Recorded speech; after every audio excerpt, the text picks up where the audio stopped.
નમસ્તે સાહેબ. પહેલી વાત તો મને નર્વસનેસ બહુ ફીલ થાય છે, એટલી તો મને ઇન્ટરવ્યૂ રૂમમાં જતા પહેલાં નથી થતી એમ. કેમ કે આ બહુ પહેલી વખત હું આ સ્ટેજ ઉપર બેઠો છું અત્યારે, કેમ કે ત્યાં જ હું બેસતો હતો. તો સૌથી મુખ્ય વાત તો હું કહીશ કે સેલ્ફ બિલીફ હોવું જોઈએ.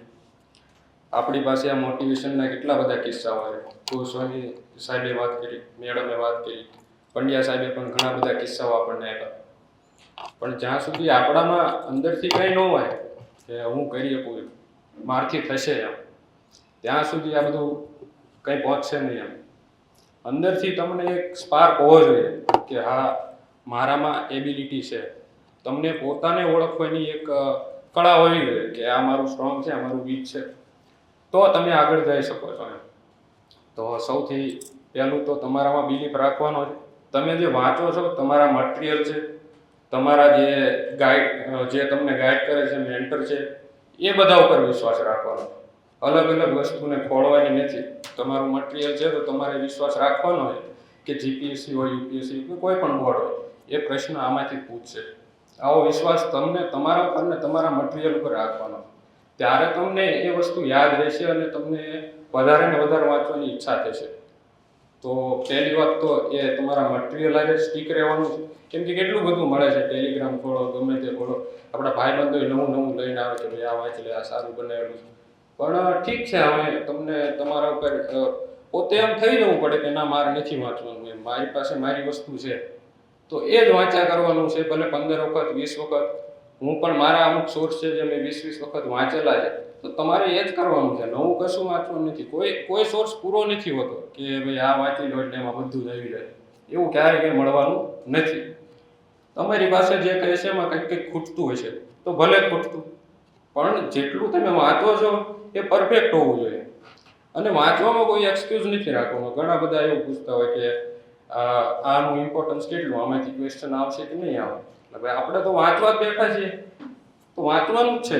ક્વેશ્ચન આવે ના આવે એ બધું પછી છોડી દેવાનું. જ્યાં સુધી તમારી તૈયારી જે મિનિમમ, સીધી એક્ઝામની જો વાત કરું તો બેર મિનિમમ શું છે કે જે કંઈ સિલેબસ છે તો એ પહેલાં પૂરો થવો જોઈએ. ફર્સ્ટ રીડિંગ તો બધું થવું જ જોઈએ. ત્યારબાદ તમારે આગળ વધો. ત્યાં સુધી ના તમે આન્સર રાઇટિંગ કરી શકો, ના તમે કરંટ અફેર સમજી શકો. તો હું તો પહેલાં એવું જ કહું છું કે પહેલાં જે મિનિમમ સિલેબસ છે બધા સબ્જેક્ટનું ફર્સ્ટ રીડિંગ પૂરું કરો. એને સમજો કે આ સબ્જેક્ટ દ્વારા તમે શું સમજો છો એમ, કે પોલિટી છે કે જિયોગ્રાફી, હિસ્ટ્રી છે, એમાંથી તમે શું શીખી રહ્યા છો. યાદ કરવા માટે નહીં, એક્ઝામ માટે નહીં, એ સબ્જેક્ટના એસેન્સને સમજો પહેલાં. એના પછી તમે કરંટ અફેર, ધારો કે કોઈ તમે વાંચી લીધું કે ડેપ્યુટી સ્પીકરનું ઇલેક્શન બહુ ડિલે થઈ રહ્યું છે અને ડેમોક્રેસી આમ છે તેમ, તો તમને ખબર જ નથી કે ડેપ્યુટી સ્પીકર શું છે ને કઈ રીતે ઇલેક્શન થાય, તો શું કરવાનું. તો કરંટ અફેર્સ હોય કે આન્સર રાઇટિંગ હોય, આ મેન વસ્તુ છે. હમણાં સાહેબે વાત કરી છે કરંટ અફેર્સ વાંચવાનું, પણ એ પહેલા દિવસથી એનો કોઈ મતલબ નથી, તમને ખબર જ નહીં પડે.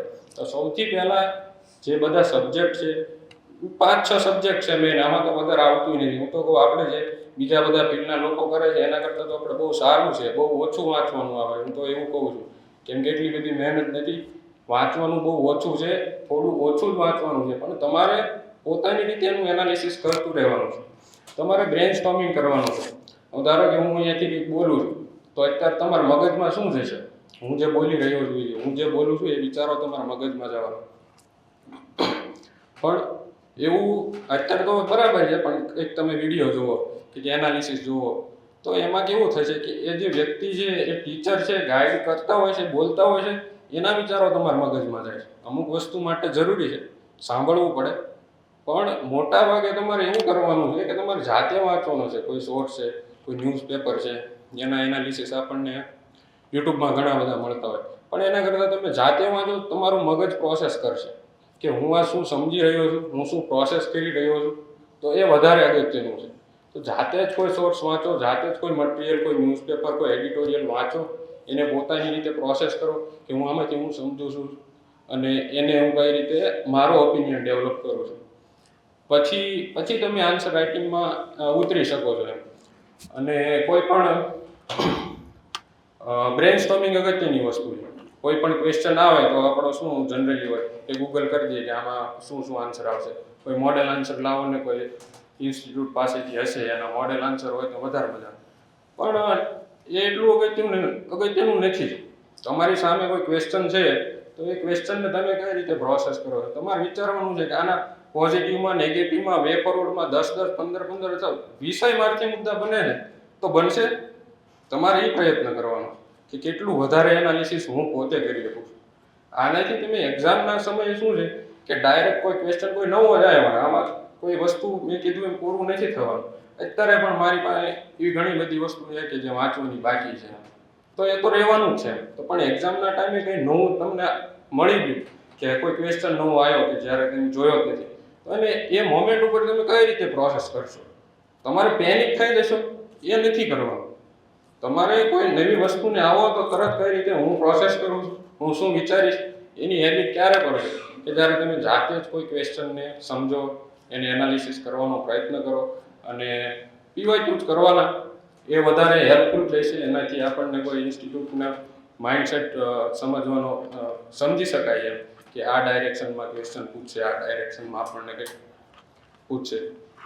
તો આ બધી બેઝિક વસ્તુ છે.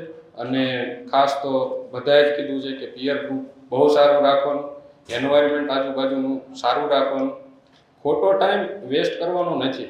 આપણી પાસે એક તો છે નહીં ટાઈમ. કોઈ પણ એક્ઝામ આવતી હોય તો એમ જ હોય કે આમાં તો 2 મહિના જ રહ્યા છે, 1 મહિના જ રહ્યા. કોઈ પણ સમયે આ જ સ્થિતિમાં આપણે હોઈએ. એટલે ટાઈમ જેટલો બને એટલો ઓછો વેડફવાનો અને આવું સારામાં સારા પિયર ગ્રુપ આપણું બને, એવા મિત્રો બને. આપણા જેવી તૈયારી કરતા હોય ને આપણા જેવું લેવલ હોય એવા મિત્રો બનાવવાના. આપણાથી સારું જાણતા હોય, સારું વધારે વાંચેલું હોય, એમની જોડે રહેવાનું. જોડે રહેવાનો મતલબ, મિત્રો બનાવવાનો મતલબ ખાલી એવો નથી કે હા હું ઓળખું છું. તમારે એની યારે રોજ રહેવાનું છે.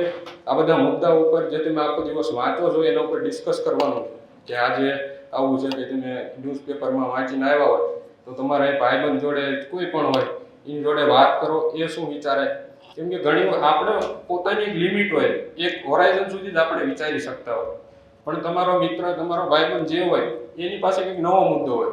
તો જેટલું તમે વધારે આવા સારા સારા મિત્રો સાથે ડિસ્કસ કરો તો નવા નવા મુદ્દાઓ મળતા રહે. હું પણ અમે પણ અમારું એક સારું એવું ગ્રુપ જ છે. અહીંયા પણ એવા 2-3 લોકો બેઠા છે જે અમે લોકો સાથે જ પ્રિપરેશન કરતા હતા અને સ્પીપા અમદાવાદમાં હતા.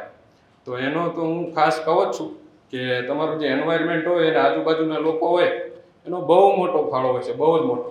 હું પહેલાં એકલા ઘરે જ પ્રિપરેશન કરતો હતો. ત્યારથી પછી આ સ્પીપામાં મને એડમિશન મળ્યું ત્યારે ખબર પડી કે આપણે ક્યાં છીએ. એમ હજી ઘણું બધું આપણે લેટ કરીએ છીએ. કોમ્પિટિશન ક્યાં છે. અલ્ટિમેટલી તો આ કોમ્પિટિટિવ એક્ઝામ છે. તમારે બીજાથી આગળ રહેવાનું છે. હમણાં પંડ્યા સાહેબે વાત કરી હતી કે 64%, કોઈને 54% પહેલો રેન્ક આવે છે. તો કોમ્પિટિટિવ એક્ઝામ આપણે 100માંથી 190 નથી લાવવાના. એમ લોકોથી આગળ રહેવાનું છે. તો લોકો જેટલું કરે છે એનાથી તો આપણે મિનિમમ આગળ રહેવું જ પડશે. તો આ બધું ક્યારે થાય? તમે લોકોની વચ્ચે હોય, સારા એવા લોકોની વચ્ચે હોય. કોઈ રેન્ડમ કોઈ પહેલી વખત વાંચતું હોય એની જોડે રહ્યો તો એનાથી તો તમે આગળ જ હોવાનું. પણ જે ખરેખર જેની પાસે અનુભવ છે, જે સારું લખી શકે છે, જેની પાસે સારા આઈડિયાઝ છે, એવા જોડે રહ્યો, એવા જોડે કંઈક ડિસ્કસ કરો તો તમને કંઈક સારું જાણવા મળશે અને તમારો પણ ગ્રોથ થશે. તો આવું બધું છે. બાકી તો બધાની પોતાની ઇન્ડિવિજ્યુઅલ સ્ટ્રેટેજીસ હોય છે. કોઈ કયા લેવલે અત્યારે છે અને કઈ એક્ઝામ ટાર્ગેટ કરી રહ્યા છે એની તો મને કોઈ જાણ નથી. અમે કદાચ અહીંયા જ હજુ છીએ અને બધું પૂરું થાય ત્યારે પર્સનલી પણ કોઈ એવા ડાઉટ્સ હોય તો પૂછી શકો છો. Thank you.